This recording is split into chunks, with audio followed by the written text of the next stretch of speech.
3, 2, 1. Good afternoon, everybody, and this is another meeting of the Licensing 2003 Act Subcommittee of the London Borough of Newham. And I'm just checking, can everybody hear me? Yes. And because of the COVID-19 situation, in order to meet with social distancing guidance issued by the government and Public Health England, the whole of this hearing will be conducted via teleconferencing arrangements. When we go into private session, there'll be some announcements to make then.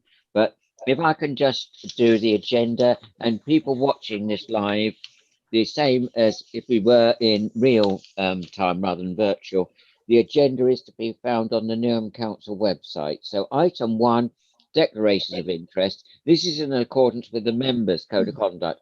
References to members in this context, the members of the elected councillors who make the decision.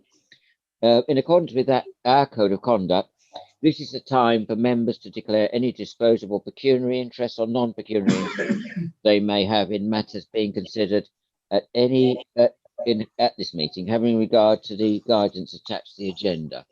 Shall I start off and say I've got no interest to declare? Councillor Lofthouse? I have no interest to declare either, thank you, Chair. And thank you. And Councillor Tony Wilson? Sorry, you're on mute, Councillor Wilson.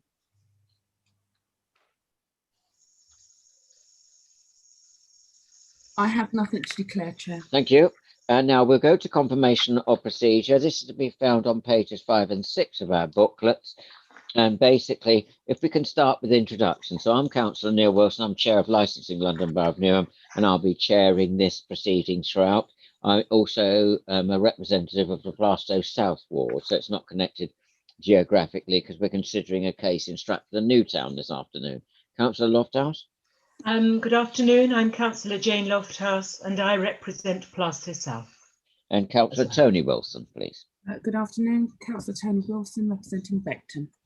Thank you very much. Now, we are the 3 elected members of the council who make the decision under the Licensing 2003 Act.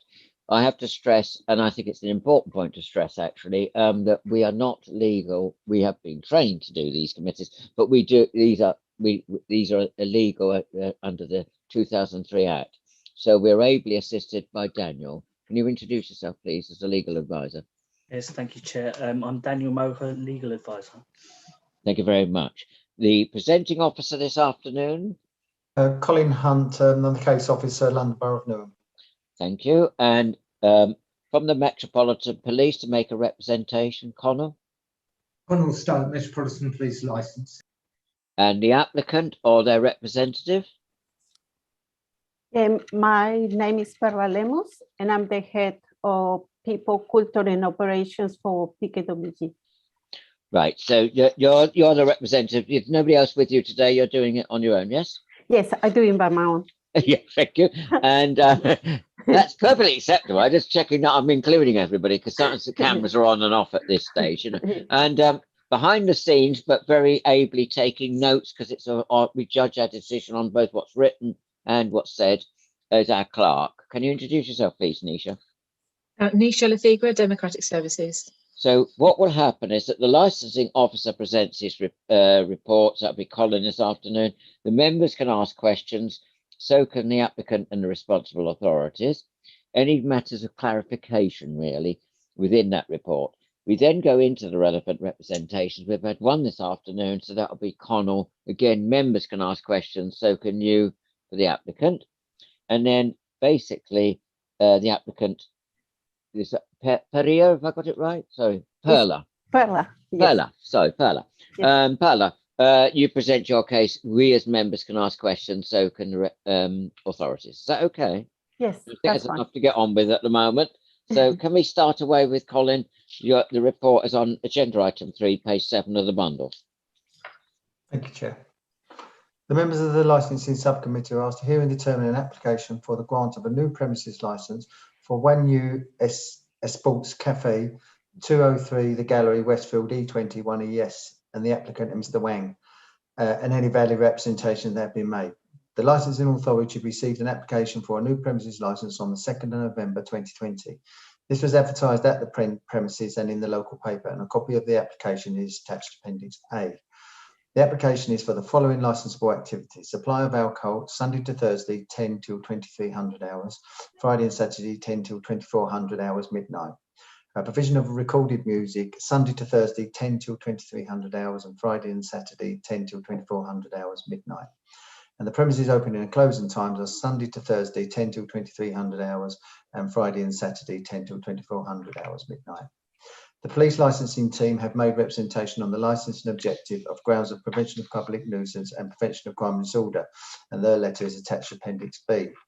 Where the premises lie within the community impact zone, there is a rebuttable presumption that an application for a new premises licence or club certificate or variation in respect of such premises would normally be refused, unless the applicant can demonstrate in their operating schedule that there will be no negative impact on one or more of the licensing objectives. At the hearing, the members of the subcommittee would need to be satisfied that the applicant has demonstrated this. The community impact of the premises can only be considered where relevant representations are made. This means that if there are no relevant representations, an application must be granted, even if it falls within the CIZ. Members of the subcommittee should note that each application within the CIZ needs to be considered on its own merit, and a blanket refusal cannot be made. Where the licensing authority decides to impose conditions on the licence, whether in the CIZ or not, such conditions must be appropriate and proportionate for the promotion of the licence and objective. Conditions should be clear and unequivocal. The Secretary of State has issued guidance into carrying out the licensing authorities to which they must have regards in carrying out their licensing functions. Members of the subcommittee should note that copies of the guidance are available at the meeting of the subcommittee. Alternatively, copies can be obtained directly from the committee clerk. Licensing authorities may only depart from the guidance if they have good reason to do so. These premises do fall within the CIZ, and the map of the Stratford and Newtown CIZ area is attached to Appendix C. The premises has not had the benefit of the licence in the past. A plan of the premises are attached to Appendix D, and an area of the premises is attached to Appendix E. The members of the subcommittee are asked to hear the application, representation from the licence holder, and any valid representation received from responsible authorities, and to determine the application. And that concludes the report. Thank you very much. Now, can we have brought up, Colin, in reverse order, as it were, page 35, the map and the aerial view, and then the CIZ? Is that all right? So, is that okay, members? 35 and 34, I think, Colin, if I've got my pages right. No, 33 is the plan, 31 is the CIZ map. So, can we have the general map, then the CIZ, basically, is what I'm asking. Yep. Hang on a sec.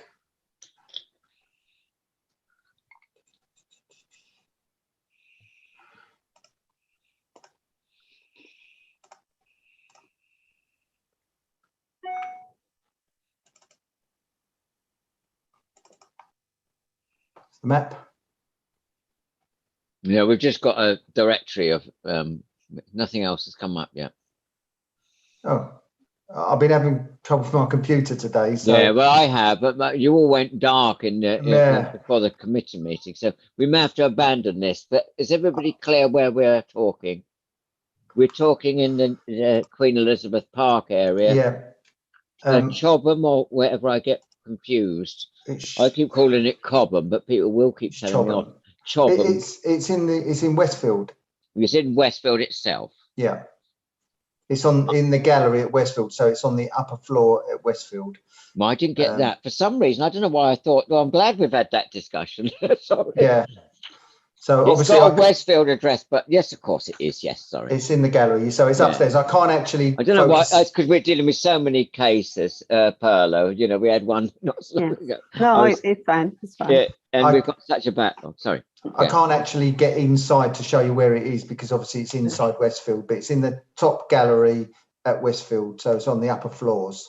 Is that all right, the other councillors? I can't see you, but can you just tell me if that's okay if we move on? Yes, that's fine. Yeah. Is that okay, Tony? Can you hear me? Yes, I can, Chair. Yeah. So we're in the top floor of the Westfield complex. Yeah. Now that the chair has got less confused on what that map was showing. I wonder why we've got an aerial view, and I didn't cross-reference. Now, more importantly, can you bring up the CIZ or not? I'll try. The whole of the Westfield complex is in the CIZ, yes? Yes, that's correct. Let me just try and get this share. Can everyone see that? Yeah, that's better. We can see that one. So if you can So- expand that up, Colin, please. I can see that what used to be called a gyratory, the station clearly, and if there's you come in Westfield. from the big bridge over the station, this That's location there. is on the immediate right on the top floor. But it's on the top floor, yeah. Yeah. I know where I am now. I've located myself. Is everybody else okay with that? Yeah. Yes, thank you. And that's clearly in the cumulative impact zone. Yeah. Thanks very much. Shall we move on? Yep. I don't like screens up for long because it's hard to. Just one question for me. Everything is consistent with both opening hours and the provision of alcohol and recorded music. There's no. Yeah, That that's was the only correct. one that I had. Tony, anything else? Councillor Tony Wilson? Yeah, just a quick one, Colin, and just again for clarification, what would be the time that you would require late night refreshment license? 2300 hours till 0500 the following day. So if they're supplying alcohol from 10 until 2400 hours, would they still need to apply for late night refreshment for that extra hour? They would, yes. Yeah. Have they? They haven't got it on their application. I would just double check on that, but I'm pretty sure they haven't, unless I got that wrong, but I don't think I did.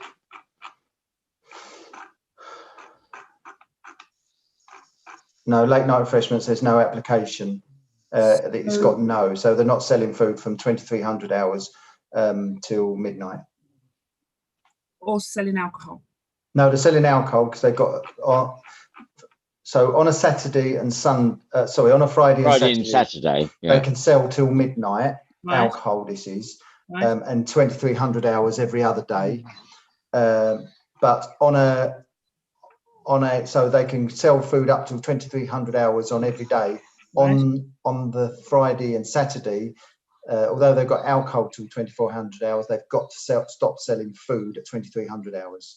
And they've not applied for it anyway. No, they haven't. It says on, I'm just looking at the application, section 14 of 21, late night refreshments, no.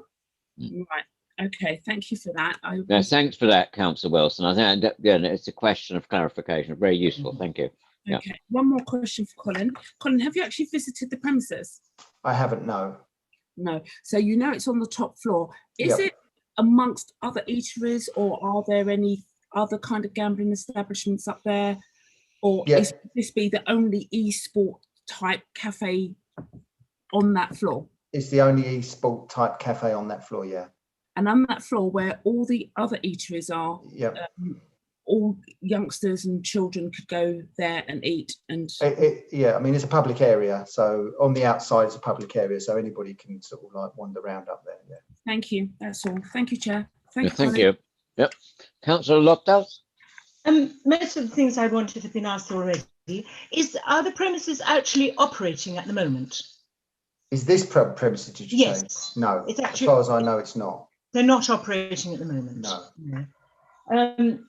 And I did actually want to ask about security guards in Westfield late at night. What sort of quantity are there? Do you know? I'm not sure. There is a 24-hour security in Westfield. There's a 24-hour patrols and obviously CCTV on all the common areas as well. And there's no other gaming for the top floor there, but there are other. I mean, there's the casino, Casino and everything else. Oh yeah, the casino, yeah. And that's the only other one, is it? Or are there any others? I think they're generally food outlets and bars. Yeah. Yes. Right. And that's on the floor below with big open areas, isn't it? If I remember my geography of this. Yeah. And could I just ask while I'm there about the hours that other premises are open? And are there many open till 2300 hours or midnight? Yeah, I mean the Westfield has a 12 o'clock shut for all premises like that. So these are within the Westfield sort of times, if you like. Yes. Thank you very much. Thank you very much. Very helpful. Daniel, anything from you at this point? No, Chair. And Pearl, anything you wish to question just on the outline of the report so far? Yes, sorry to say, but I haven't submitted the application. I don't know the application itself. But what I can tell you is that in terms of the food, we will be selling the food until the end of the trading hours. Well, that hasn't been applied for. Yes, I just noticed that it hasn't been applied for. So if there is need for us to resubmit the application, we're happy to resubmit the application, because I'm conscious that it would be better for us to have the food and the drink together. I get where you're coming from, but we Yes. can't make decisions on the spot like that. Yeah. So I'm going to legal on this one. My view is that we proceed and people then have to put in a subsequent license, or we have to abandon the whole thing. So I'm looking to both Colin and Daniel. We don't often have this, but I can see where you're coming from. Daniel? Well, I suppose it's down to the applicant, sir. If the applicant wishes to withdraw and resubmit, that is her prerogative, but it would be permissible to proceed in the other way if she wishes to. Yeah. Colin, you concur? Yeah, I mean, obviously we can only determine, or sorry, you can only determine on what the application is in front of you today. Exactly. You Yeah, can't, that's why. I mean, and obviously if they want to apply for late night refreshments till midnight, that was obviously not advertised. So it's got to be advertised for 28 days. With the blue notice. With the blue notice and in the paper, which obviously wasn't. So we can't consider that today. If they want to put a variation in after, that's fine. They can perhaps do that. But I'm same as Daniel. If they want to continue today or withdraw, it's entirely up to them. So ball in your court, really, Pearl. You understand what the options are. You can carry on today and then put in a variation subsequent to what our decision might be if we were to grant you the license, or you can withdraw and we'll really have to reschedule. Yes. To be honest, I would prefer withdraw the application and get it right, because I've been doing quite a lot of research on this. I don't know this application because it was handed over to me. Yeah. So I'm putting in place or about the policies, training, and everything, and of course controls, because you know very well we have quite young people visiting the store. So, and yes, I would like to withdraw the application and maybe submit a new one. Right, but bear in mind, and I have to say this as a chair of a very busy committee, we've even got, political things that normally councils are involved in on today. So you can see we try to get through the backlog, that we can't promise any timescales on this, Colin. I think you'd agree. One question. Is there sorry, just before you come in, it's entirely within your rights to withdraw. I'm just saying, bear in mind there might be some time delays. That's all I'm saying. Yes. Not to sway you one way or other. Yeah. Okay. It's possible if we don't withdraw the application to do some amendments in terms, for example, of the times to sell the alcohol. Is that can be possible? Well, I think we're straying into stuff that this committee decides once we've had a concrete suggestion from you. I'm reluctant to negotiate at this point, in these conditions, to be honest. So you've either got to stick with what you've given us and then go for a variation to that subsequently if we were to grant you the license, or to withdraw and to think about it and come back. That's all. I think that's only open to you, those two. Yes, because of the time you just mentioned, you made me think now maybe it will be more delay on this. It will. Yes. Well, then we continue with the application. You want to continue? Are you clear about this? Right. So we're going on the basis of what's already been stated in your application, as in the bundle that we've got. Okay, we're proceeding along that line. Okay. Yeah. Everybody clear? Thank you. Right. So now we go then straight to the one objection we've had, the representation from the Met Police. Connell, to introduce. You're on page. I did have it in my. Thank you, Chair. I'm the Chair. Thank you, Connell. Sorry. See how confused I am today. Thank you, Connell. Page 29. Thank you. After you, yes. Thank you, Chair. On behalf of the Commissioner of the Metropolitan Police, I wish to object to an application for a new premises licence for Waynu Esports Cafe 203 The Gallery, Westfield E20 1ES, on the grounds of the prevention of crime and disorder, the prevention of public nuisance, and the protection of children from harm. The proposed licensable activities and the days and times when they will take place are shown below. Sales of alcohol, on sales only, and recorded music indoors, Sunday to Thursday 10 AM to 11 PM, and Friday and Saturday 10 AM to midnight.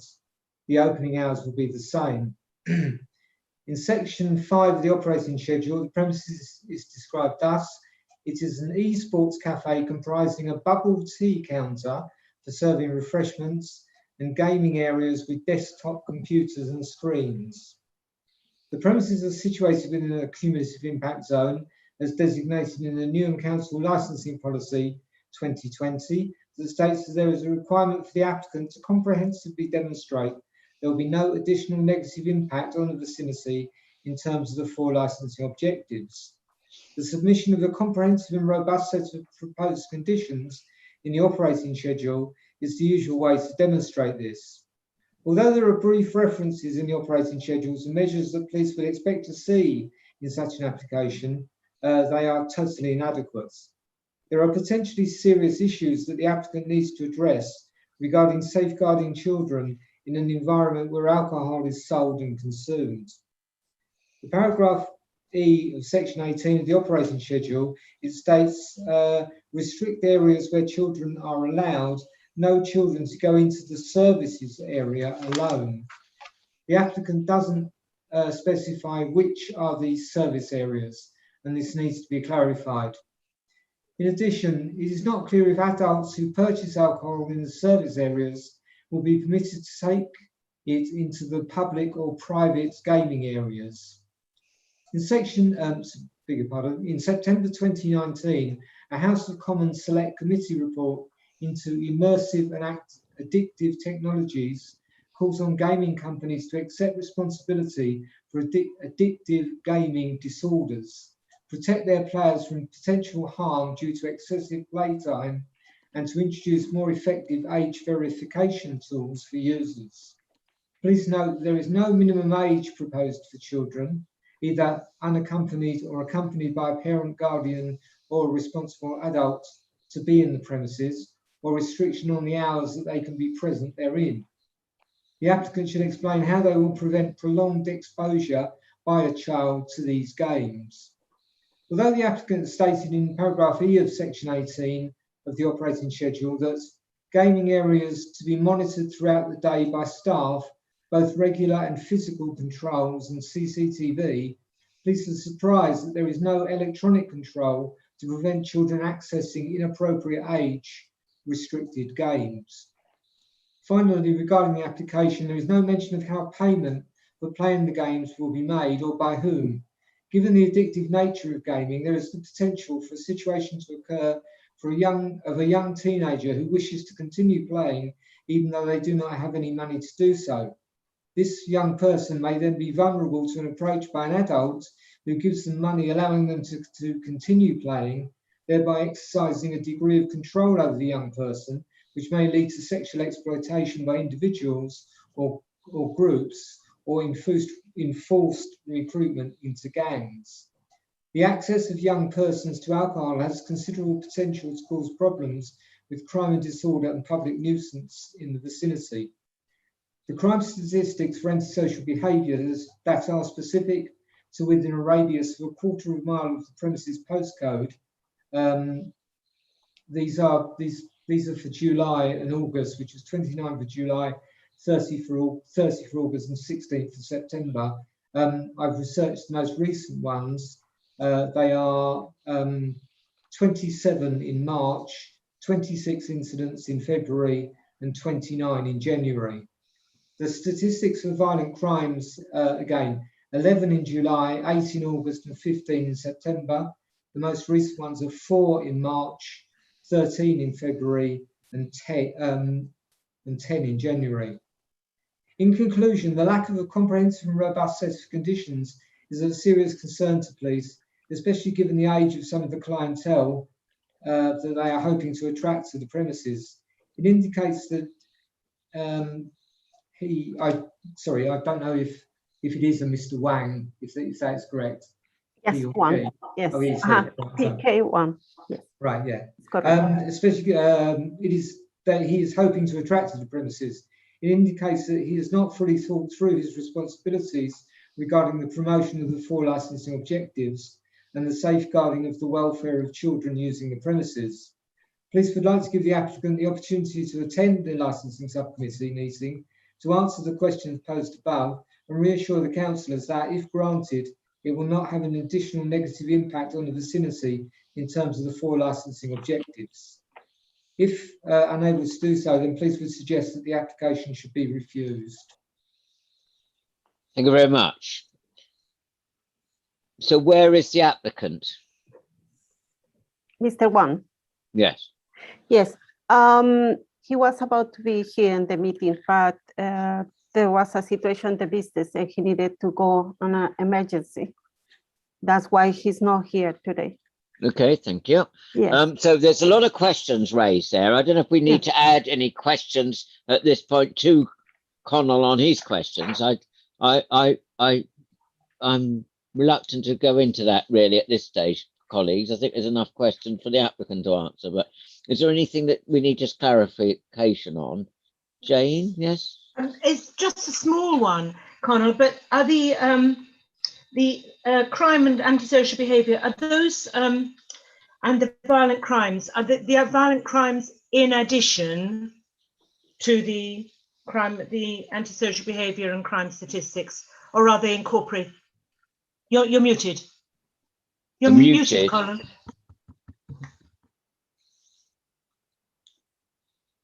You're still muted. Can you hear me? Sorry. No, they are recorded separately, so they're separate categories. The antisocial behaviour covers a wide range of offences, but only a relatively small number are criminal in nature and would be reported to the police.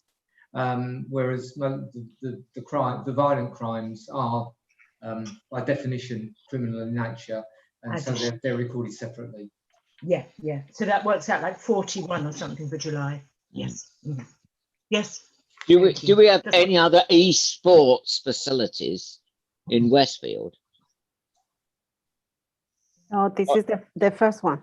Right. Connell, have the Metropolitan Police had any experience in any other areas with esports facilities? No, we don't. There was another application which was withdrawn, a similar sort of that was in Stratford, but not within Westfield. Yeah. But no, I don't think from memory, I can't say the word. And Daniel, can I ask you? This is not covered by the Gaming Act. This is a activity on screens. Am I correct? That would be my understanding, sir. This isn't gambling, is it? No. May I show you the place? Yeah. Well, we're still on Connell's representation, but you're willing to come in to do that as part of your responses in a minute. I don't even know what a bubble bar is. I think I might know what a bubble bath is, but I don't even know what a bubble bar is. What is a bubble bar? Can anybody enlighten me on that one? Jane Loftus was enlightening me yesterday with something called a jam board. I feel I'm getting quite old. I can't keep up with this. Can anybody tell me what a bubble bar is? Do people blow bubbles at each other? Yeah, does any other member know before I show my ignorance? We have one in Green Street, I think, and they sell. Is it the same as like bubble tea, where you have like a flavoured tea and it's got like this soft bubble. So it's It's bubble tea. it's not Yes, a room shaped like a Yes. bubble. It's where you bubble away. Yes. Yeah. Yeah. No Yes. puffing flow, and it's drinking and Yes. it's Yes. coupled with the infusion of tea. Uh-huh. Yes. Yeah, we have had that before. Yes. Yes. Thanks, Councillor Wilson, for reminding me. I think it's come before. I just got lost with this bubble. I don't know quite whether people were going into a bubble. It's probably because of COVID and bubbles. It's been used in all sorts of contexts. Councillor Loftus, sorry, you've been very patient. No, it's all right. Again, it's a question for Connell or perhaps Daniel, but Connell quotes the Select Committee report and referring to addictive gaming disorders. And I seem to remember that that also involves the protection of vulnerable adults. So that would apply still to an esports type of gaming, would it? Was that a clear question? Yeah. Yeah. I get it. Yes, I think it would, because it is something that that is addictive for young people playing games. Mm-hmm. So yes, I would say that it has the potential to be addictive. Yes. Yes. Is this where people from my dad's hometown, they're the centre of Dundee is the centre of this industry, where people are playing games and they have to get out of dungeons or do something else? Is it that sort of thing? You know, where it's risk assessed, about taking over territories or whatever. It's a visual representation of games. Is that correct? Yes, I think right so. Plus sports. Plus sports, exactly. So which is competitive and may involve, a group of. So it's like better people on the screen doing, volleyball or tennis or that matter, cricket and football, rugby. Yeah. Councillor Wilson, sorry, I'm just clarifying what we're talking about. Sorry. Is that okay? Yeah, that's fine. So, Connell, to your knowledge, because both the questions I had written down, you was asked by either Councillor Lofthouse or the other Councillor Wilson, about the setup of this kind of e-sports cafe, and I'm just trying to get my head around like Councillor Wilson how this all operates. So the closest thing I could think of that is very much like that is Babe Ruth. Do you remember there was a sports bar on the Kingsway outside of Newham, but they had big massive screens all around that showed sports, all kinds of sports. The restaurant bits was in the middle, but they didn't have these gaming stations but is that type of? Yes, it is. I believe that there is a large screen in what they call the services area, where the alcohol and bubble tea bar is, and then they have gaming rooms within individual monitors that people can play on. Right, and there's some rooms on the plan. Sorry to interrupt, Tony. Yeah. There's some rooms on the plan for couple in room 2, so 2 people to play on 2 separate monitors, presumably of competitive sport, or So do you see that couple room 1, 2, 3, 4, 5, and then you've got a bigger gaming room. So I think it's sort of there's different facilities in different areas. Correct, Connell? Yes, I think so. And I think each of those squares, perhaps this could be confirmed. I'm assuming that each of those squares represents where a monitor would be. Yeah. Is that correct, Perla? No, it's more in terms of the areas we have. I don't know if I can show you because I have in the monitor. Can you see? No, I can't see that. Sorry, we're just referring to page 33. Can you talk us through? All I need to know at this point is where those couple room 1, room 2, etc. Is that monitor screen? Yes, it's a monitor screen. Yeah. So 2 people could sit at 2 computers. Computer screen. Yeah, exactly. Yeah. Tony, sorry, back to you. No, that's it, Chair. Thank you. Yeah. We Good. just want to clarify what we're actually talking about before we get into it, because this is, quite a unique one for us to do with. Shall we make progress, colleagues? Yes. Yes. So the applicant's not here, but you can talk us through And please address, sorry, Daniel. Thank you, Chair. I just had one question to Sorry, Connell, yes, you did indicate, sorry. Yeah. Thank you. Connell, could you just help the panel by explaining how the concerns about the e-gaming relate to the licensable activities that they're applying for? No, it's not specific. The e-gaming is the main reason for going there, but it's really the close proximity of young teenagers and alcohol being in close proximity is really the crime and disorder and the prevention. Obviously, if they do have access to drink, then that could be prevention of public nuisance. And the protection of children from harm is the safeguarding and the parts of it. So gaming itself is obviously not licensable under the Licensing Act. So that is the main activity, but it's the other activities, the alcohol and the children being in close proximity to the alcohol and the children being in the premises, bringing the protection of children from harm. Thank you. Yeah. Would you argue, are you making the argument, sorry, Daniel, I want to dissect this one a bit. Are you making the argument in the submission, because I was slightly confused by this, that's why I'm checking up, are we still under the Gaming Act or are we under the Licensing Act? That you think that the e-games, which I must admit I'm quite ignorant of, but that's why it's quite good if we are ignorant of, because the applicant has to convince us in a community of impact zone that you're not going to add to the problems of the area. But are you saying that these e-games targeted at younger people, which they are a magnet which might attract children when there's alcohol being sold? Is that the causal link? Yeah. Want to go there for the e-games. Yeah, you go in for e-games, but by the way, you're also got alcohol on the side. Yeah, you're in an environment where alcohol is freely available. Yeah. Yeah, okay. I think we make progress. Is that all right, everybody?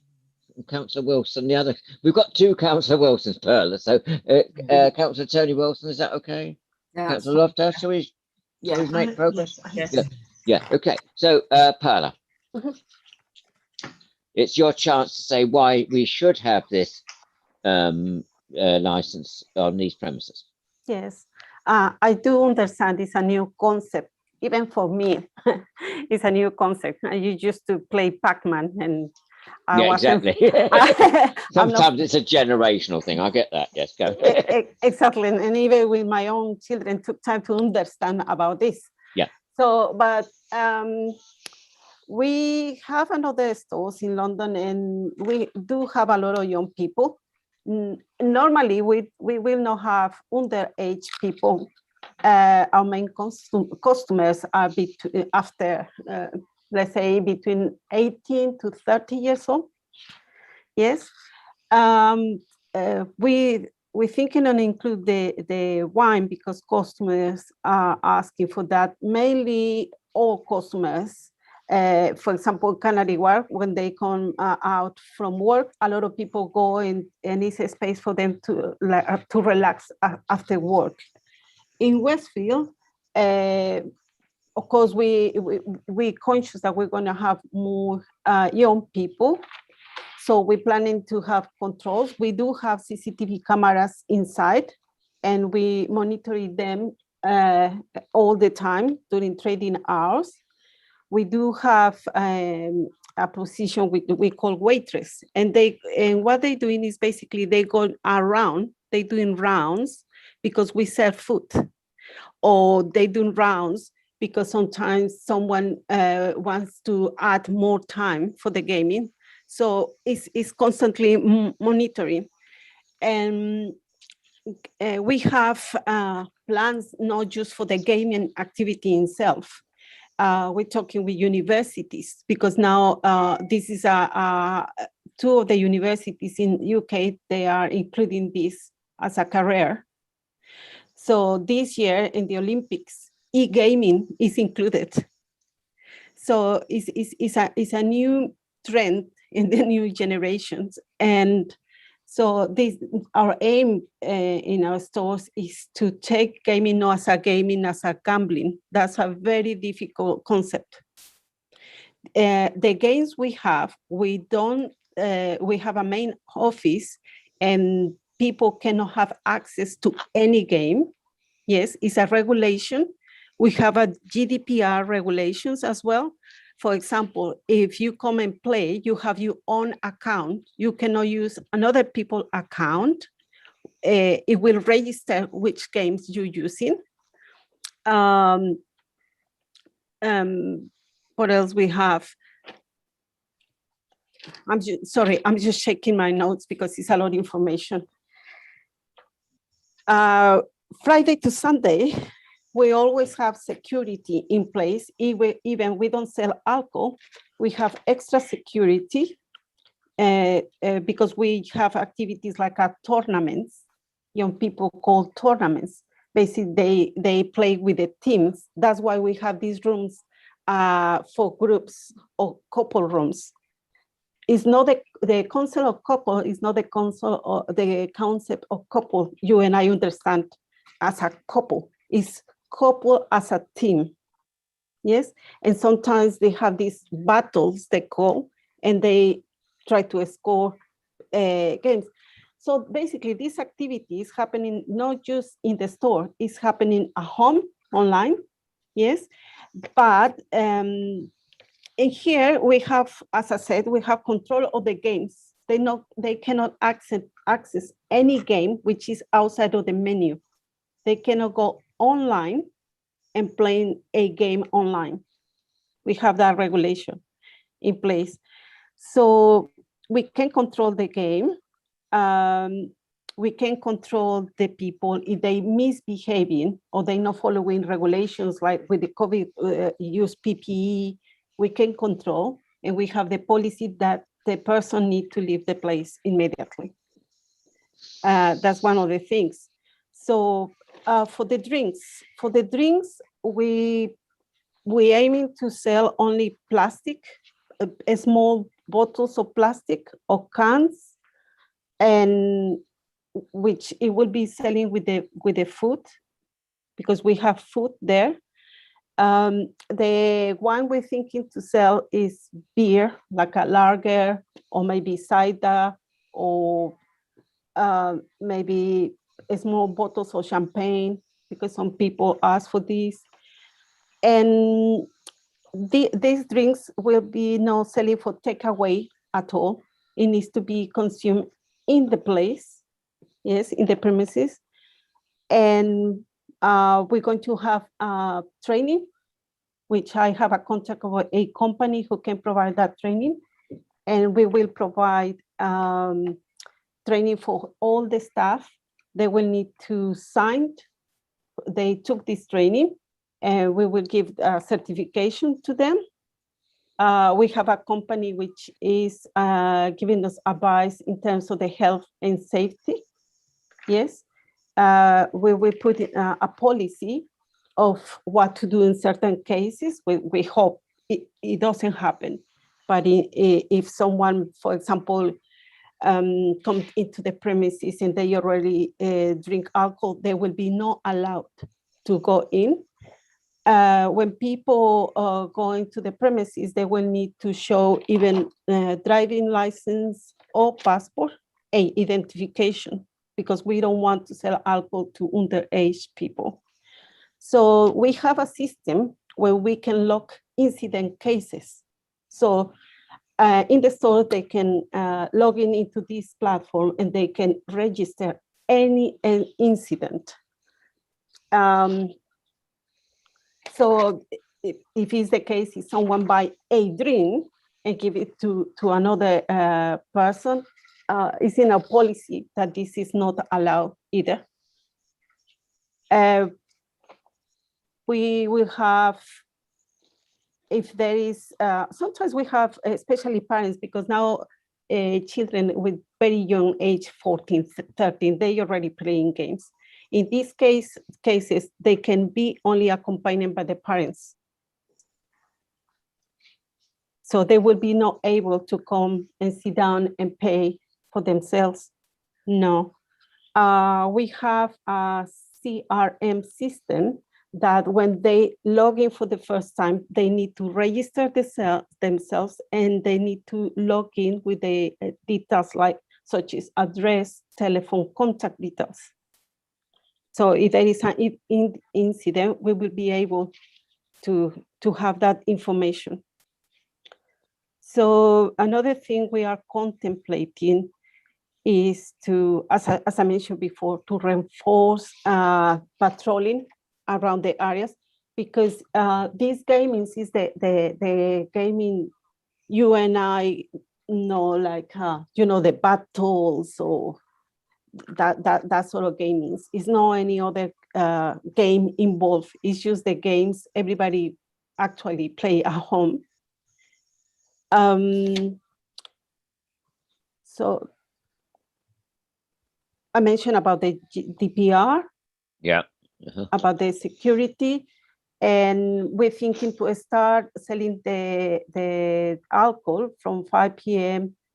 maybe to 11 or that even early, not during the morning. Or in terms of the bubble tea, yes, you're right. The bubble tea the bubbles are basically tapioca.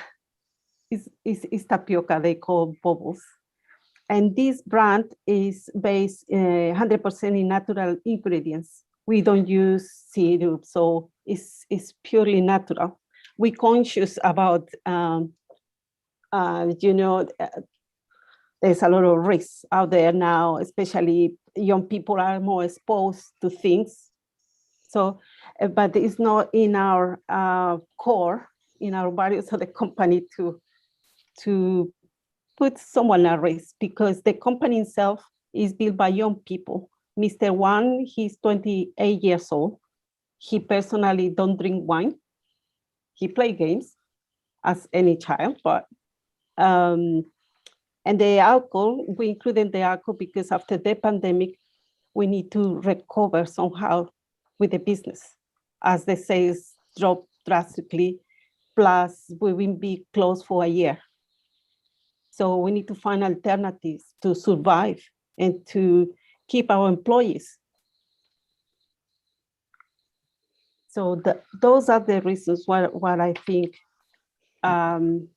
if you agree, you're happy, well, we would like to have this license, but if it's not, we understand. It's not our main activity or our main focus to sell wine. It's just to help the business somehow to improve sales. Right. Now, is this the only premises that your company has? No, these sort of stores, we have 4. We have one in Coventry, one in Canary Wharf, one in Soho, and this one is the last one we opened. So and when was it opened? It was opened back in February, but we opened only the bubble tea, and it was open only for delivery services and collection. Yeah, yeah. Until so today. This is a new, when hopefully we can get out of lockdowns and road maps or whatever we're supposed to say. We were in tiers, now we're in road maps, and I'm slightly, you're saying that you need alcohol in order to survive. Well, we've heard that quite a lot, of course, and the government are saying that we should take a liberal view of that, because obviously we want to support businesses and businesses improve. I still don't see why the need for alcohol, to be honest, if people are playing these games. Well, there is no like a need or dependency of that, to be honest. It's just like we want to, as you can see, we have more stores, but we are applying for this as an alternative to see if this can help with the upselling. Yeah. So what you're arguing is that you don't necessarily see a connection, but there is an economic case for selling alcohol. Yes, mainly. Right. Yeah, okay. I'm just clarifying. Now, in terms of Connell, and then I'll let my other colleagues come in because they've got no doubt some very good questions as well. So it's all three of us who make the decision. I just want to know, you know, you did say that in your submission that you had security and all the rest. We may need to examine some of these, but that there would be identity checks on entering the door. Yes. For example. And so anybody who's not looking like a child, but you know, how are you going to enforce that one? You said, is it passports or what? How are they? Yes. ID card. Well, we don't have an ID card system yet, so I don't know how you're going to enforce this age thing, because it was a concern of the police that's been brought to members' attention. Well, for them to pay to go into the gaming area, they need to pay in the bubble counter. Yes. So when they pay, they need to present ID first, either driving license or passport. It's the only two IDs we're thinking to accept. So you can't rock up and have this bubble, whatever this bubble, I'm still uncertain of what this bubble is about. But anyway, this bubbling liquid. So you can have that, which is non-alcoholic, is that correct? Yes, it's non-alcoholic. Yeah. So while you're buying that, you're having to give an age verification to then go off into one of these rooms. No, the verification we will ask only if the person wants to go into the playroom. If they just buy bubble tea, no, we're not going to ask. But if they say, for example, I want sorry to interrupt, but where is this alcohol going to be then? Only in the gaming area. We have a separation.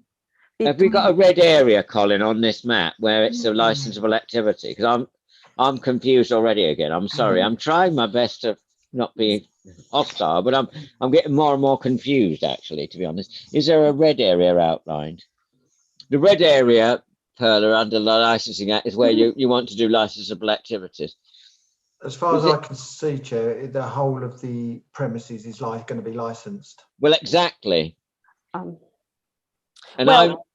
you know, it's either one or the other. No, it needs to be on site. We don't want people to buy drinks to take away alcohol drinks. No, we just want to sell in the gaming area because it's the area we sell the food. But you haven't identified that within your plan. The plan shows that well, in my opinion, the whole area that it's not outside like in the Westfield area. It's where it's pedestrianised. Yeah, it's only inside the premises. But there's no segregation. No. Connell.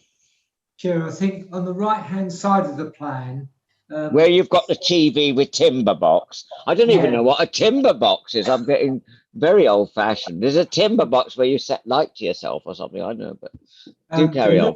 It looks as if there's a counter there with people sitting there. Perhaps that is the area that is referred to.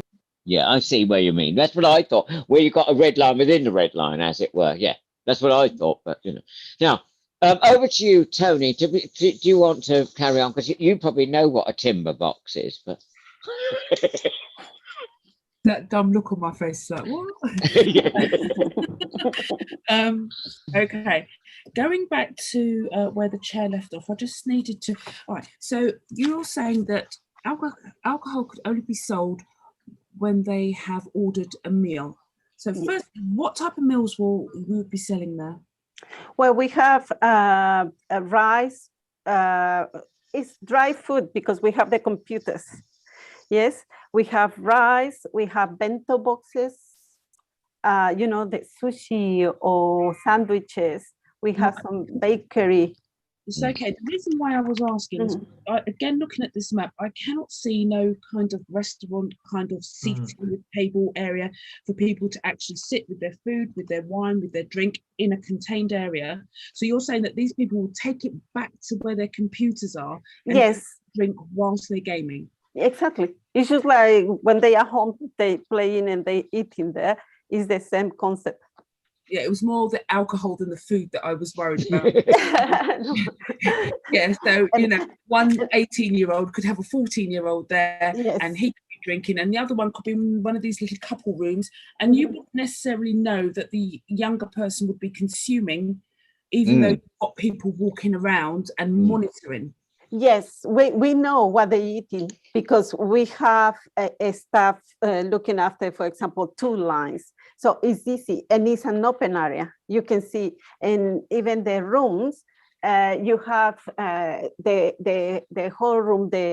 It's like a window, so you can see through. We monitor it because they pay for the time they play. So you need to go and take a record of the timing they playing. If they are about to finish, you ask them, would you like to extend your time? So we necessarily need to go there. Not for the wine, because they paying for certain time. And some young people, they get very upset if they taken out of the game because they lose, whatever it is. So, and then we can, they can do the request for the payment. Okay. Yes. How many people are allowed on the premises, or could the premises accommodate at any given time? What is the maximum amount of people that could be in this premises? Well, for example, we have different stations. We plan according to the COVID guidelines. Some of them are closed. It's one closed, one open. So the capacity comes with half of, let's say, sorry to interrupt, but we legislate without COVID. So what is the maximum potentially with all barriers, all restrictions eased? Because officially all restrictions will be eased, Colin. I think we've got this guidance, haven't we, from June? So, I don't want us to be COVID specific when we make rulings. Otherwise, we'll have to keep bringing people back and forth. Yes. So we're doing it with the best possible outcome, hopefully, from the pandemic. I get where you're coming from, Perla, but I have to interrupt and say, what is the maximum potential with all restrictions about social distancing gone? How many people? Is it 100? Is it 200? Is it 100 people? It looked to me like 100, Tony. It could be at any one time. Sorry, Tony, long interruption, but I think we have to keep stressing whenever we have these hearings that we must do it. Otherwise, we're going to be here, making variations upon variations upon variations with, COVID specific stuff. And we want to keep it general. Correct, Daniel? The law hasn't, specifically got all this flexibility either, has it? So we have to go on the licensing objectives and what is potentially there. Correct, Daniel? Yes, Chair, that's correct. So you're saying, sorry, Chair. No, you're fine. Yeah. So you're saying approximately 100 people could be on the premises at any given time. That's not including staff or security. Yes, correct. Right, okay. So can you tell me, according to this map, where the alcohol will be sold from? If you see at the beginning, you have the counter for the bubble tea. Yeah. And there is a separation to a big room. I don't know what map you have. Exactly when the area of the rows you see. That's perfect. So if you have the counter of the bubble tea, and then there is this separation. So it will be from this separation backwards. Only the gaming area. We want to sell tea, no wine in the counter of the bubble tea. Yeah, yes. I'm hearing it. But I just need to know where you would be serving it from, and then where would you be storing it? It will be a store at the back. We have a kitchen and we have a storeroom. Right. And those storerooms are lockable, are they? Yes, all of them. They have code, past security, only manager and the staff who's going to be working there. We have access. Okay. Yes. Hello, sorry to interrupt, Tony, again. So it's storeroom 1, 2, 3 all around the kitchen area towards the left hand of our diagram. And those public toilets are towards the top end of that design. Yeah. Sorry, Tony, I'm just checking. Yeah. So I just wanted to ask a question. Why unisex toilets? Well, that was proposed by the construction project manager at that time to have a better use of the space. Yeah. More and more companies are doing it in compliance with non-gender specific and gender alignment policies as well. So Yes. I just wondered why that was okay. So going back now, you said you've got 3 other properties, businesses. One's in Canary Wharf, and you said like the age restriction is usually 18 and over. It's not a restriction. We just don't have customers younger than those age. So when we do our demographics reports, we notice, because market needs to do demographic reports, we notice that most of our customers are between 18 to 30 years old. And normally the profile would be either people who already play games at home and it's a space for them to socialize, or it can be people who coming back from work. So I believe those are the people who maybe will be the ones who will be buying the drinks, because instead to go to the pub, they will go and play game and get a couple of beers. You understand, for instance, Canary Wharf is a totally different demographic to Newham. Yes. And in Westfield, it is full of children, full yes. of children. Yes, so right. it's going to be totally different customers. And I just wanted to be sure that you're not saying you're going to put an age restriction. You're just saying that your other place was 18 and overs. Yes. But what you are saying to us today is that any child, I think you said something like 14, has to be accompanied by a parent. Yes, yes, absolutely, because there is a lot of children. If you can see on the map, we're just in front of the food courtyard. So we will have families and children curious to come and see the games. So that's for sure. We're conscious of that. So that's why we're going to implement this policy. They cannot be sitting there, or mom cannot just come and drop the child while they do shopping. No, that will be not allowed at all.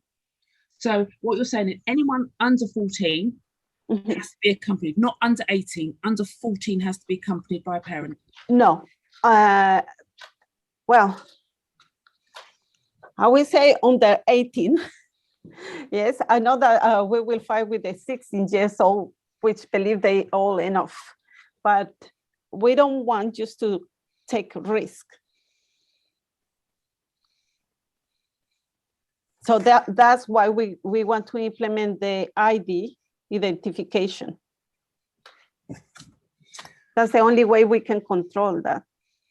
It's going to be kind of a hard job, but that's all I wanted to say, Chair. Thank you.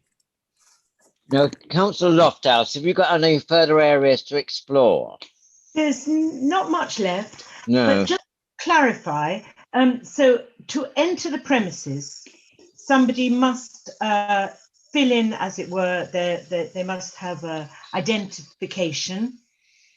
If they're 18 or over, passport, driving license, then they get a card which entitles them to play. Is that right? Yes. Yes. All right. Yes. Now, if anybody under 18, they can come. Oh, sorry. And that card will also entitle them to buy alcohol. They'd need to show that. Yes. They were buying alcohol. Yes, of course. All right. And so what about those under 18? Okay, even if they come in with their parents, what identification do you use for those, or for gaming, for playing on the machines? They still need that identification. Yes, the same ID. Same IDs. It's just like when you go to a pub, you need to show your ID. Yes. So under 18s wouldn't have driving licenses or passports. So what ID would you get from them, and how would you deal with them when they're playing the games? They will be able to, yes, they will be able to play games, but not to drink the alcohol. And how would you monitor what games they played? Because it's a menu of games you have, which is already set up at the head office. Yes, which are games that it will be no games harmless. We just a provider of games. We not control the games. It's already a menu given by the head office to us. So it's This is registered sorry, on, Councillor their Loftus. I think account? I think I've got to intervene and ask for legal on this. Mm. Are we still within the remit of the 2003 Act to ask this question?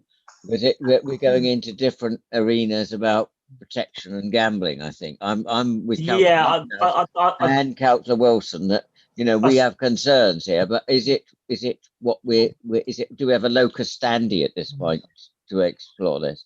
well, it's the main question is whether there'll be will pursue the licensing objectives that have been identified by the police, so the protection of children from harm, protection of public nuisance, etc.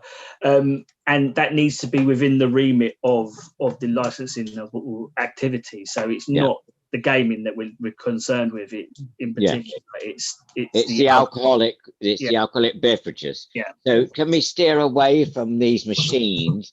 Because I'm confused.com about these machines anyway. Because it might be it's the back of the pub. It's the same argument, Jane, isn't it? So can we just kind of focus on the?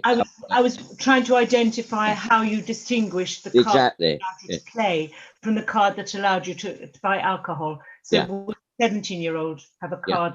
How would that show that he couldn't buy alcohol? That was where I was going really. Yeah. I'm with you. I can't, but I don't want us to get sidetracked. I'm not disagreeing with your train of thought. So I think all three of us would like to know if you rucked up, and there's a lot of young people, as Councillor Tony Wilson has said, this is a regional shopping centre that since its inception has increasingly provided, it seems, entertainment of sometimes a legitimate, but also sometimes rather aggressive nature amongst our young people.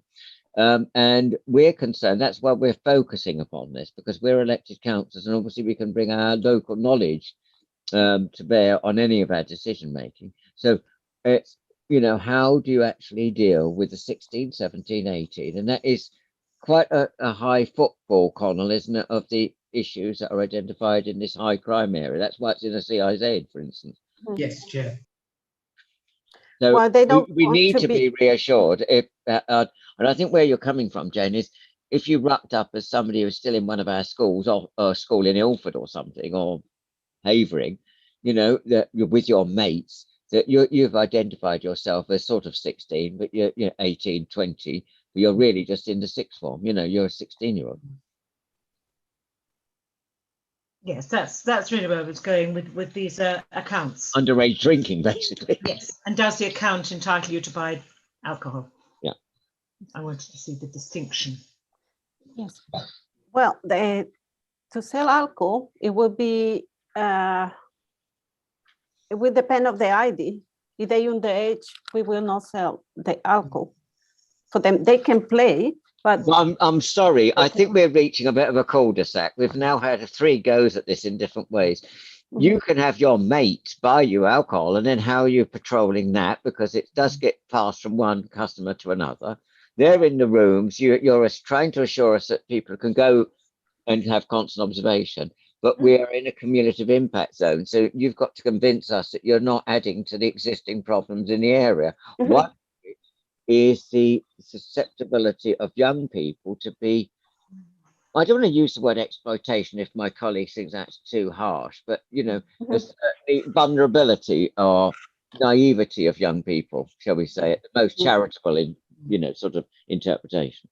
Is that okay? I think Tony and Jada, am I summoned where our concerns are? So can you answer that one? Because I think we're going round a bit here on this one. well, yes, as I said, we have security and we will be not selling the alcohol. And if someone, let's say I buy the drink and I share with my mate, which is 16, 14, so they will need to leave the premises in that case, both of them. Right. I'm going to bring Connell in, because you had a whole series of objections and you're the one who's made the representations. Connell, is there any questions from you, or are you still of the opinion that the application should be refused if unable to prove? The applicant has provided some clarification. regarding the service areas, which the ones to the right hand side of the plan. Regarding the gaming, obviously, I would just like to ask, how many staff will you have that will be circulating around the premises? Because you say that although you will have CCTV, it will be done regarding the time that the young people spend playing time will be recorded visually or done visually rather than electronically. So how many staff will you have circulating around the premises? We have 6 people doing the rounds, plus 1 supervisor and 1 manager for that area. I noticed Mr. Wang is down as the DPS of the premises. Yes. So how will that work in practice if he's got these other premises that he's responsible for? Is he DPS at any of those? Sorry, I couldn't hear you. Sorry. Mr. Wang, on the application, Mr. Wang has put him down as the DPS. Yes? Yes. Is he also DPS at any of your other premises? And what I'm getting at is how much time will he actually spend at the premises? In that premises? Well, he goes twice a week. He's not based in there. That's why we will include the training for the manager of the stores. Right. So how many people will do the personal license training who will be based at that premises? All the store managers will do the license. The operations team, because they sometimes go and supervise the area. They do 2 visits a week. So I don't know if the supervisors need to do. We're happy to provide that as well. So at this point, are you saying to this committee who makes the decision that you have no fixed numbers of potential people who are going to be personal license holders? No, we have the number, which is the manager. Well, you gave me, but it seemed so vague to me. With all due respect, I didn't get an idea of the total numbers. Yes, sorry. Can you give us the total numbers when Mr. Wang, is it? Sorry, I hope I've got the right name. He's the DPS, but we normally have the reassurance from people that if the DPS is not there, there'll be a person on site. Correct, Colin and Colin? So we want to know how many people are going to be there when you're trying to sell alcohol or asking us to legislate for you to have alcohol. Okay, well, in total, I'm just counting. It will be 8 people in that particular store. Back to you, Connell. Yeah. Thank you, Chair. When people pay, when they come in, if you say that before they'll be able to purchase food and alcohol, they would need to produce identification. Is that correct? That's correct. Yes, correct. Right. Sorry to interrupt. So is this like a sort of membership fee that people pay once and then can return to your premises, or is it a fee on entry each individual instance where they attend this? I better get it right. An esports cafe. We have both. I mean, so it's a membership fee for an annual sum, and yep. Yes. And you'd have a plastic identity card or something like to swipe through to get in, or how is this? Yes, when they have 2 options. They either have the membership when they need to provide all details. Yeah. And they pay into the card. So we have other customers we visit the store maybe because that weekend there they can pay for X amount of hours. Connell, sorry, it's your question. Did you be anything further? Yeah, I've actually that was on my list. And the other thing going on from that is, will you record details of the members? Will that be kept on a computer? Yes. Will there be a computer records? Yes, we do have a database when we record all those details. Normally we take email, telephone number, name. Yes, those are the details we taken. And we can even monitor how many times that person go into the store. Right. And if there was a problem with someone and they were barred from the premises because of the way they behave, antisocial behaviour within the premises then that record would be, your computer record would be updated, and so that if they tried to come in again, would that then come to light when the member of staff check their membership? Well, yes, if there is any incident, for example, what we're going to do is, because we have the CCTV and we record through the CCTV, it will be a matter to identify the person, then to go into the records and check against the people who registered at that time. So we can do that, yes. Okay, thank you, Chair. That's all, thank you. And my question is, are you still saying that you are concerned about things contained in your original representation? Most of the points have been clarified. I'm a bit concerned about the vagueness about the 14. It was mentioned that there was 18 to 13-year-old, 80 to 30 would be their main age group, but there is 14 keeps getting mentioned, and I'm a bit concerned about that. So I think we'll just note that in this point. Now, you may advise, Daniel, if this is extraneous to the process, but I think it's germane because it's been brought up in an open hearing. If data were to be of sufficient magnitude concerning a serious incident, Connor, would it be your expectation for that database to be shared with the Metropolitan Police? Yes, subject to the data protection. Exactly. Because we had reference to the GDPR, but for instance, if there were to be, and I don't want it to happen anywhere, of course, but if it were to be, and we have had serious incidents in Westfield, that data should be readily available to the police. And it's not just retrospective stuff about, CCTV last month or whatever, though that's also important, obviously, in evidence gathering. I get that. But it's about the communication flow. You'd expect that to be readily available, if and when. Certainly. Yes. If and when, sort of thing. Yes, hopefully it won't happen, but yes. No, exactly. But I think we need to clarify that because this is a public hearing, Perla, and people are watching on YouTube, just so we clarify. And just for the benefit of people, I don't like an acronym. So DPS is designated. Now I've got to say it myself. Start to pretend. It's just that, I think we should be accessible to people watching. It'll be the same in the town hall. Designated premises supervisor and the license holders are those who are eligible to be able to serve alcohol. Now, I'm still unclear what the alcoholic offer is going to be. Is there any indication of what the alcohol sales are? You mentioned some wine, and it went to beer, possibly lager, possibly cider. Yes.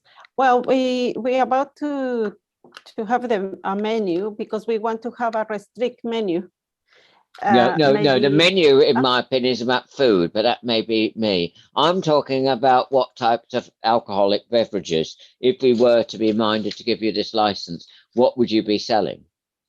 We were selling a small plastic of bottles. Yeah, you told us that, wine. But what strength and is it spirits? Is it, you said wine? Do we have anything in the schedule? Anybody about ABV? I was at a loss. I'm at a loss, and I just don't know whether I missed it. So, do you have an indication for this committee of what you're actually going to sell? Well, as I say, beer, wine, cider. Yeah, well, with all due respect, it's about the strength that this committee is often asking.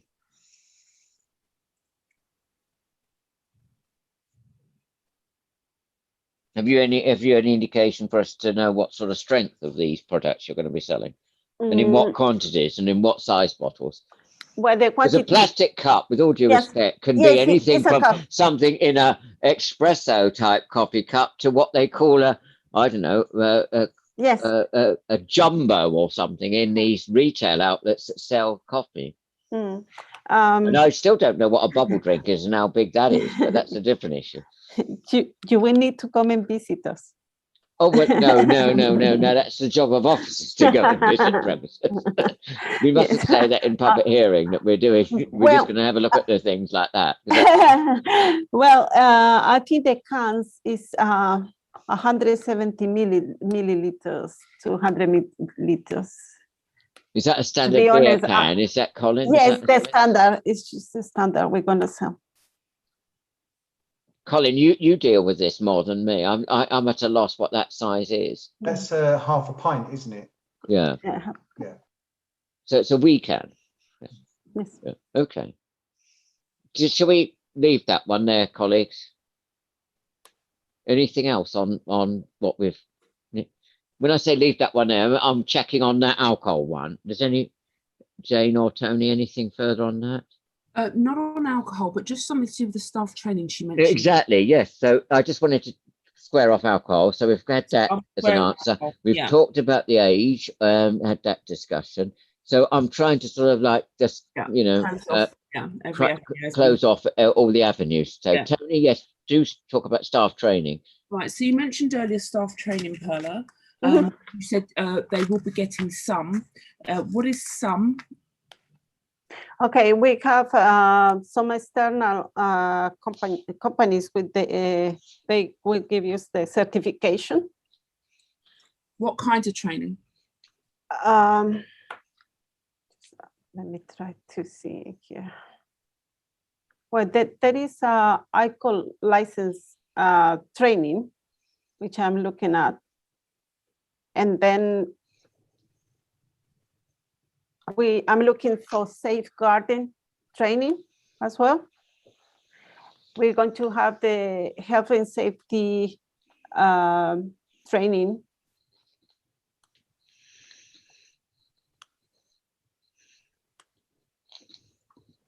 Okay. Yeah. And how often, how many times a year are you looking at carrying out this training? Yes, for the alcohol training, we're thinking twice a year, every 6 months.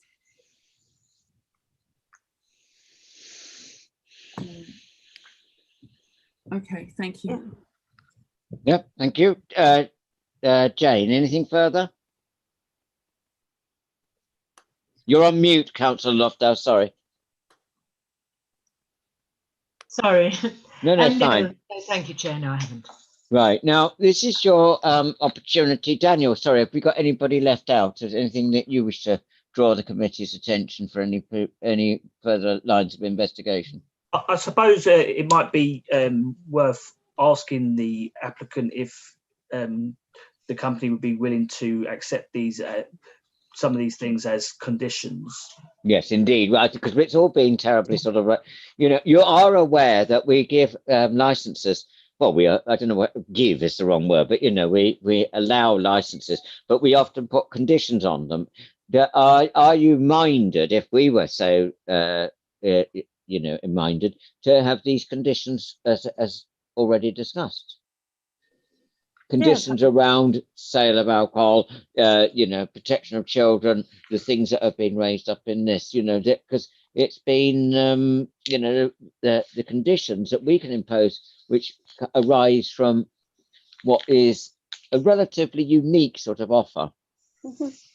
So, yes, we're happy to follow the conditions. Daniel, anything further than that on that? No, thank you, Chair. Okay, now this is your chance just to give a brief summing up, Perla, and I always emphasize brief. So nothing new must come in at this point, because otherwise we'll be here for another, and that's not fair to everybody else. So it's nothing that's not been said and in our bundle. So why do you want this license, basically, for the supply of alcohol, provision of recorded music, coincident with your opening and closing times? Well, as I explained, we want to improve the sales. We think that having the experience for 3 years in this sort of business, our customers are asking for this product as well. And we want to try, we want to think if, we want to see if we can basically just uplift the sales. Now, what happens, and it's benefit for those on the Zoom call as well as everybody on this call. What happens now is that we have to deliberate in private. So is everybody comfortable with that? Tony, is that just your pen up? It's not a question to me. Sorry.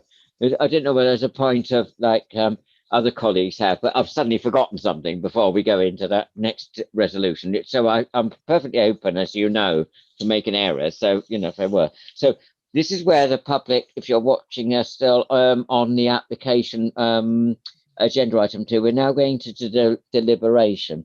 So we pass a resolution to deliberate in private, and that is where we are going through everything that we've been in the bundle that's been written, and we also obviously go with what's been said. It's what we call written and oral submissions.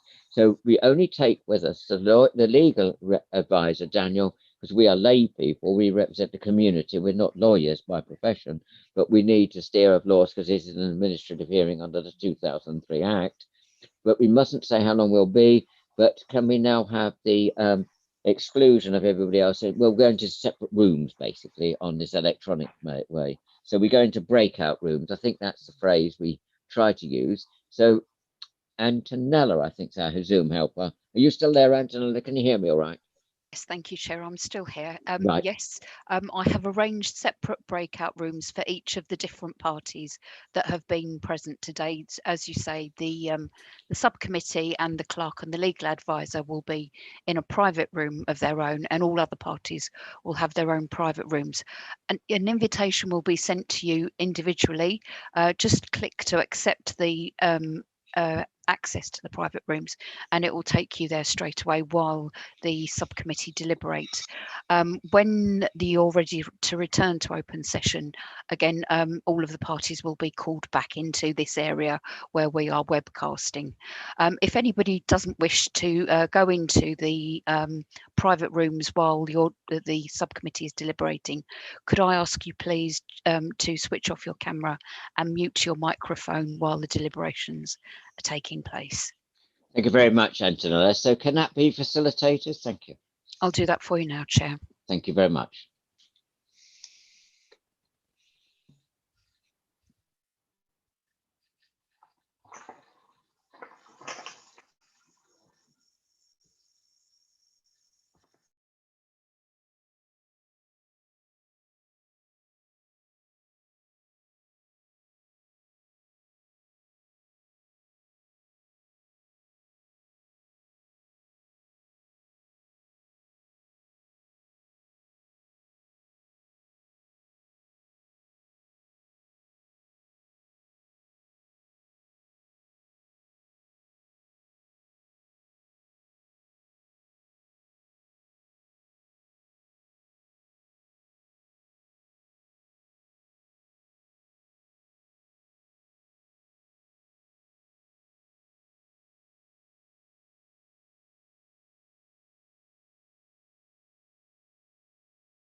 Just waiting for PC Connell Stoat, Chair. Thank you very much. Thank you for your patience, Perla. We're just waiting for the PC Connell Stoat, but also Colin. Have we lost Connell? He's with us now. Thank you, Chair. Right. Now, for the benefit of those watching live, we haven't made a decision yet. We just have one further question. We can do this under our procedures, and it's directly to you, Perla. You won't be surprised. This one is directed to you. Nobody else needs to answer. Then we'll go back into our deliberations. You are aware, and it was read out by the officer, that this is within a community impact zone. Can you explain to the committee why you think these premises are in a community impact zone, and why what your understanding is of why we need to be convinced on your application about your understanding of that? So it's community impact zone. We forgot to do this, really, and we'll put our hands up to that. Sometimes we get, so involved in the detail, but a crucial question. So we need to have your view on the community impact zone, why it's there, and why you think that in spite of it being there, you wouldn't add it to the problems of the area, as I already outlined in open hearing. Yes. So 1U, at the moment, because it's a new start, we will provide the services of the gaming, but a future is the plan to bring people for the universities, lectures to give lessons. We in talks with some schools for them to come and in these rooms give lessons on what is gaming. And our purpose is to redirect the view of the young people has as a gaming, because e-sports is very different like a gaming. Yes, it's more to right. So thank you. I think that that is something that you alluded to earlier, but with all due respect, it doesn't answer my question. I'll repeat the question. Yes. What is a cumulative impact zone? Why is this premises that you intend to supply alcohol within a cumulative impact zone? And what is your understanding of how you might, in spite of it being a cumulative impact zone, not add to the problems of the area? Well, first of all, because it will be, the selling of the alcohol will be under control. It will be monitored. I don't know, yeah, I am answering the question, sorry. We will, the selling of the alcohol will be under control, and it's only to have the main focus on the, do some upselling. It's not our main activity. We've lost our legal advisor. Daniel, shall we go back? Well, we had enough on this one. I can leave that to your discretion, Chair. My view is that we've heard an answer. An answer, Councillor Tony Wilson and Councillor Lofthouse. Do we pursue or?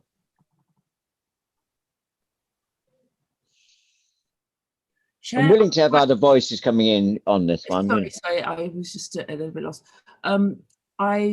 I'm under the impression that she doesn't actually understand the question, but I don't know. Well, I don't know how to phrase it anymore. I don't think there is another way that you can phrase it. So I'm quite happy to go back to deliberations.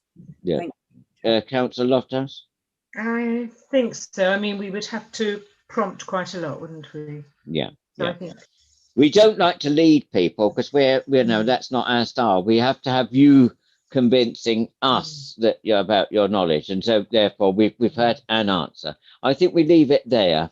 So I think that's okay, Councillor Wilson, the other Councillor Tony Wilson, and Councillor Lofthouse. Is that okay, Daniel? Yep. Right, thank you for that. We now go back into deliberations again. So I'm sorry, Antonella, you're being very good there, zooming us in and out or beaming us up, Scotty, if that is a reference that people still understand. I think it's a slightly dated reference. Connell seems to get it. I can see there's a certain acknowledgement of my humour there. That's not a problem at all, Chair. All I would What, say my is humour or moving us to another room? moving you to let's another room. concentrate on the functionality or otherwise of your computer. The reason I'm struggling a bit is because my internet on one laptop has said it's gone off, so I'm a bit worried. But please bear that in mind, guys. I'm on two screens, and one says already I'm a bit unstable. So Oh dear. you know, we may lose connections, but we'll try not to keep it to being delayed. But we did need that question answered. So thanks very much. Antonella, again, can you arrange? Thank you. Yes, Chair. So the invitation will be sent again to all parties as before. If you can respond, that will take you back to the private room that you were in previously. Thank you very much. Thank you.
all, for the benefit of those watching us on our live stream, we need to have everybody in the room. We have made a decision, so if you just give us just a minute for us to reassemble people. Chair, all parties are back now. Thank you very much. Now, the clerk may be off screen, but the committee has, after our deliberations, come to a decision, and I'll ask our clerk to read that out, please. Nisha, thank you. Thank you, Chair. Having heard all submissions, the subcommittee have decided to refuse the application. A full written decision with reasons will be provided with the aim of it reaching the applicant in 5 working days. Thank you very much. And it just remains for me to say 3 brief things. One, thank you for persisting with the technology. It's difficult, but, you know, under these restrictions, I think everybody understands that, you know, sometimes we have to unmute and all of that stuff. So thank you for your patience. Thank you for the way you presented yourselves today, everybody, and your submissions. And it just remains for me to say that this decision is subject to the rights of appeal, and the parties can appeal to the against our decision to the Magistrates' Court. That has to be within a period of 21 working days. Daniel, have I left anything out before we close? No, Chair. Thank you very much. I therefore declare the meeting closed. Thank you very much. Goodbye, everybody. Thank you. Thank you. Thank you. Bye. Bye. Thank you. Thank you. The meeting